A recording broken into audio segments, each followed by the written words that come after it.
Cek. Assalamualaikum warahmatullahi wabarakatuh.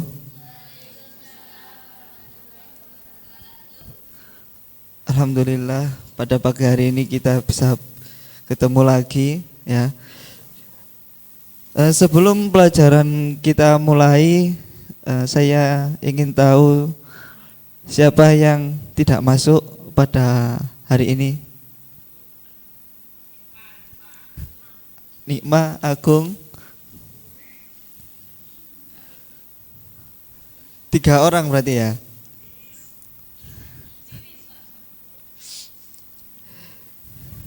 Ya, untuk materi pada hari ini kita masuk ke bab 5, yaitu sholat fardu.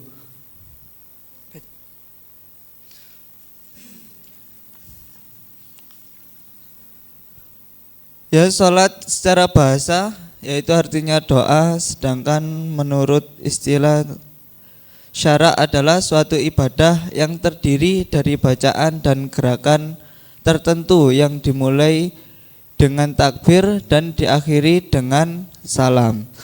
Sholat mulai diwajibkan pada malam Isra Nabi Muhammad SAW, yakni setelah risalah kenabian. Sholat merupakan rukun Islam yang kedua dan wajib dilakukan setiap hari, serta merupakan kunai dari ibadah yang lainnya. Ya, siapa yang tahu kenapa sholat fardu itu hukumnya wajib? Karena perintah dari Allah. Ada lagi? Mbak Silvi?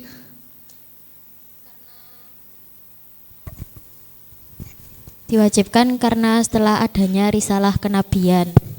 Iya. Ada lagi? Mbak Amanda?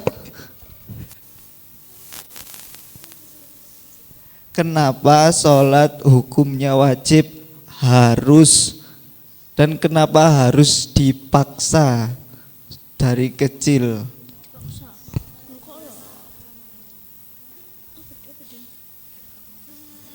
Wajib karena kita beragama Islam. Beragama Islam, benar. Ya, udah lanjut, Mas Ubed.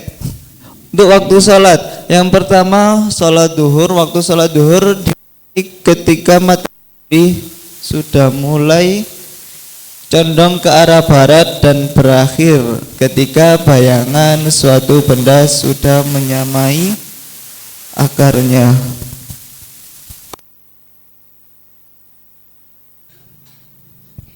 Yang kedua yaitu sholat asar. Sholat asar yaitu waktunya dimulai setelah bayangan dari suatu benda menjadi lebih sedikit ukurannya dari benda tersebut dan berakhir mulai terbenamnya matahari. Dia sholat maghrib. Waktu sholat maghrib dimulai setelah terbenamnya matahari sampai dengan hilangnya mega merah di ufuk barat. Yang kemudian sholat isya, yaitu waktu sholat isya dimulai dengan hilangnya mega merah di ufuk barat sampai dengan terbitnya fajar shadiq. Yang terakhir yaitu yang 5 sholat subuh. Waktu sholat subuh dimulai dari terbitnya fajar shadiq sampai dengan terbitnya matahari. Jadi di sini waktu yang paling singkat yaitu waktu sholat maghrib. Kenapa? Kalau di sholat maghrib dimulai setelah terbenamnya matahari sampai dengan hilangnya mega merah itu sangat-sangat cepat. Mungkin 30 menit sudah selesai.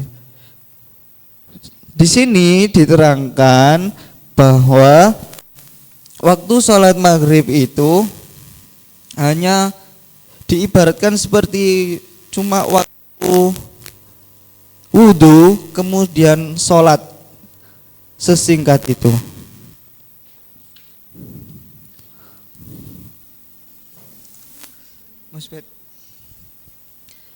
Ya, kemudian syarat sah sholat. Syarat sah sholat yaitu suci dari hadas, 2 menutup aurat, 3 suci badan, pakaian dan tempat sholat dari najis yang tidak dimakfu. Kemudian mengetahui masuknya waktu sholat.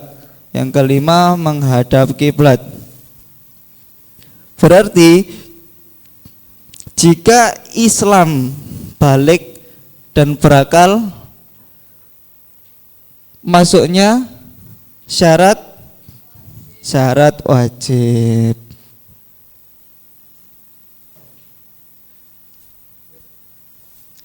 Yaitu kemudian rukun sholat yang pertama yaitu niat, yang kedua takbiratul ihram, yang ketiga berdiri bagi yang mampu. Berarti kalau tidak bisa berdiri bisa duduk, tidak bisa duduk berbaring. Kalau sudah berbaring tapi tidak bisa bergerak, isyarat berkedip juga boleh. Kemudian membaca Al-Fatihah setiap rakaat. Yang kelima ruku tumaknina dalam ruku. Yang ketujuh i'tidal, 8 tumaknina dalam i'tidal. Yang 9 sujud, kemudian tumaknina dalam sujud.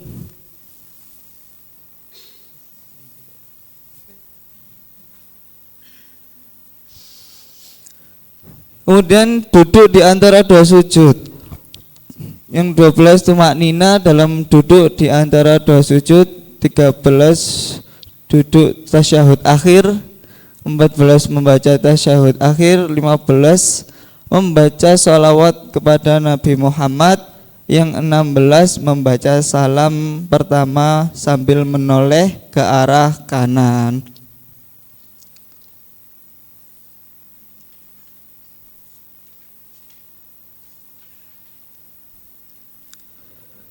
Berarti rukun sholat ada berapa? 16.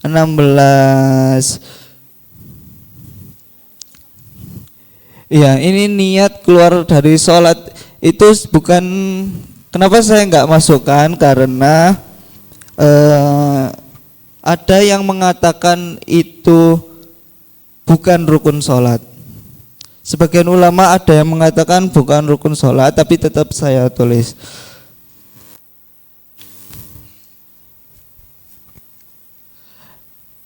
Ya, kali ini sebelum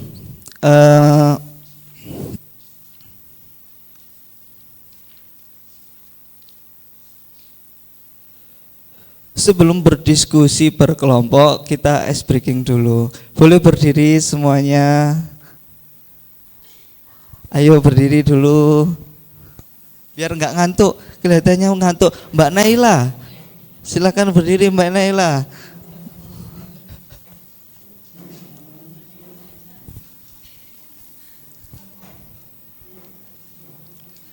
Awas, diperhatikan.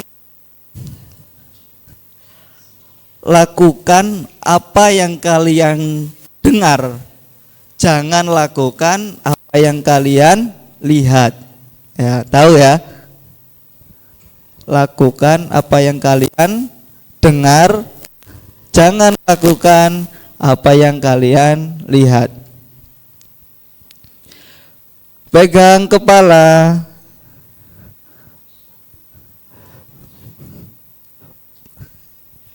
Pegang telinga. Pegang mulut. Ya, sudah. Ternyata fokus semuanya. Ya, silakan boleh duduk. Di sini saya akan membagi 3 kelompok. Jadi ini kelompok 1, kelompok 2, dan kelompok 3. Untuk kelompok 1,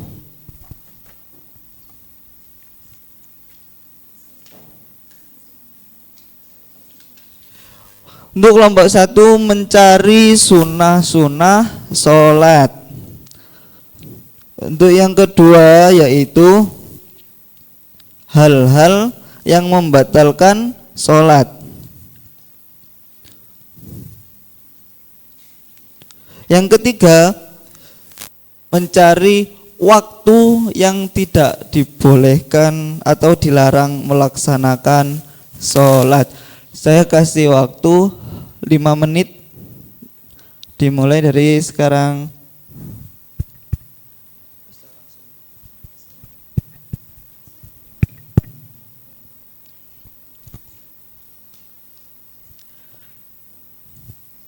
Kelompok 1 sudah.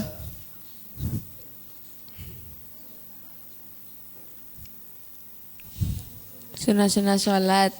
Yang pertama membaca doa iftitah, membaca ta'awud, membaca amin setelah al-fatihah, membaca surat pendek setelah al-fatihah, membaca tasbih, tahmid, takbir lebih dari 1 kali, membaca salawat dan tasyahud akhir. Itu sunnah dari qauliyah. Kalau fi'liyahnya Ganti Mbak Novi dibaca. Sunnah fi'liyah yaitu sunnah berupa gerakan dalam sholat seperti mengangkat tangan saat takbiratul ihram, rukuk dan meletakkan tangan kanan di atas tangan kiri, melihat ke arah tempat sujud, duduk iftirosh dan tawarruk, salam ke kanan dan ke kiri. Sampun? Sampun. Ya, berarti kelompok 2 berikutnya.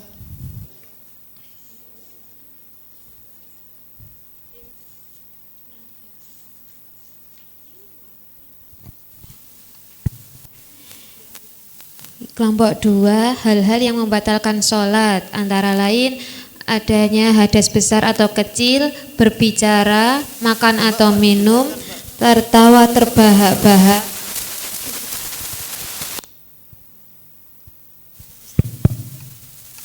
banyak bergerak, terbukanya aurat, murtad, dan mengubah niat. Mengubah niat, ya. Sudah?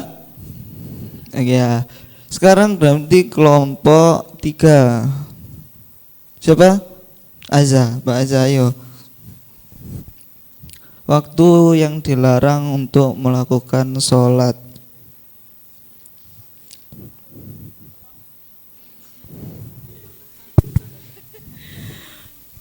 Waktu yang dilarang untuk sholat ada 3, yaitu setelah sholat subuh sampai matahari terbit.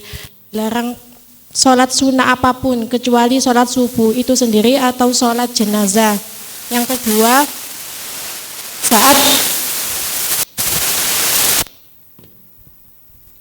saat matahari tepat di atas kepala atau istiwa. Yang ketiga yaitu setelah asar sampai matahari terbenam. Iya, terima kasih semuanya sudah mau mencari sampai dapat segitu banyaknya ya.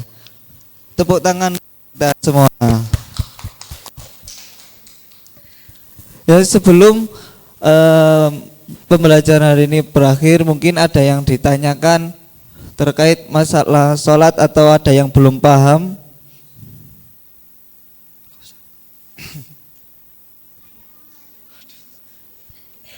Ya, silakan Mbak Silvi. Saya mau bertanya, misalnya kita kan tahu kalau sholat itu wajib. Lalu kita ada teman yang kita tahu dia tidak melaksanakan sholat. Bagaimana cara kita mengingatkan agar dia itu tidak tersinggung? Mungkin itu bisa kita jadikan referensi, barangkali Bapak juga. Terima kasih. Ya.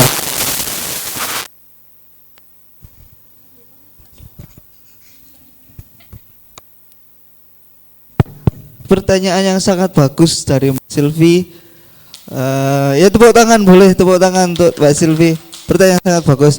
Mungkin kalau bukan menyuruh ya, mungkin mengingatkan itu lebih gampangnya bertanya. Bertanya biar tidak menyinggung.